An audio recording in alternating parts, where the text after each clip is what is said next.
بسم اللہ الرحمن الرحیم۔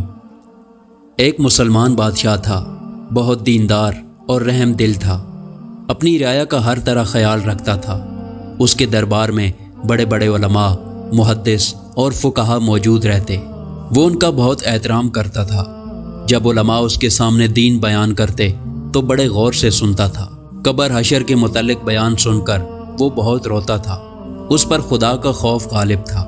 درس حدیث سننے کے لیے اپنے لڑکوں کو بھی ساتھ لے جاتا تھا۔ وہ بڑا بہادر بھی تھا، اس نے عیسائیوں کے ساتھ بہت جنگیں لڑیں اور عیسائیوں کے بڑے بڑے شہر اس نے فتح کر لیے۔ عیسائیوں سے وہ تاوان وصول کرتا تھا۔ ایک دن وہ علماء دین کی مجلس میں بیٹھا تھا، اس نے پینے کے لیے پانی مانگا۔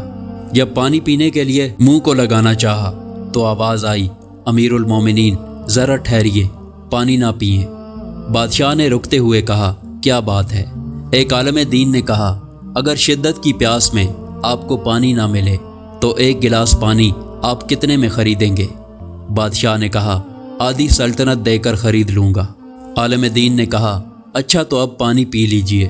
جب بادشاہ پانی پی چکا تو پھر پوچھا گیا، یہ پانی آپ کے پیٹ میں جائے اور خارج ہونے کا راستہ بند ہو جائے تو نکلوانے کے لیے آپ کہاں تک خرچ کر سکتے ہیں؟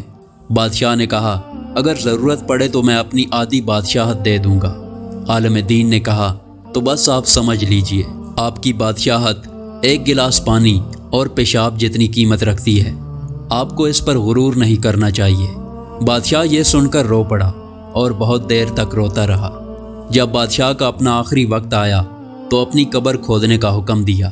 جب قبر کھود کر تیار ہو گئی تو چند حافظوں نے قبر میں اتر کر قرآن ختم کیا۔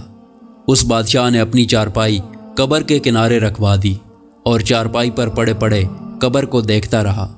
اسی حالت میں 3 جمادی الثانی 193 ہجری کو بوقت شب وفات پائی۔ نماز جنازہ اس کے بیٹے صالح نے پڑھائی۔ اس بادشاہ نے 23 سال 2.5 مہینے حکومت کی۔ اس کی قبر طوس میں ہے۔ اس مسلمان بادشاہ کا نام خلیفہ ہارون رشید تھا۔ وہ بہت خوبیوں کا مالک تھا۔ اللہ تعالیٰ اس کی قبر پر کروڑوں رحمتیں نازل فرمائے، آمین۔ اس قسم کی مزید ویڈیو دیکھنے کے لیے ہمارے چینل کو سبسکرائب کریں۔ شکریہ۔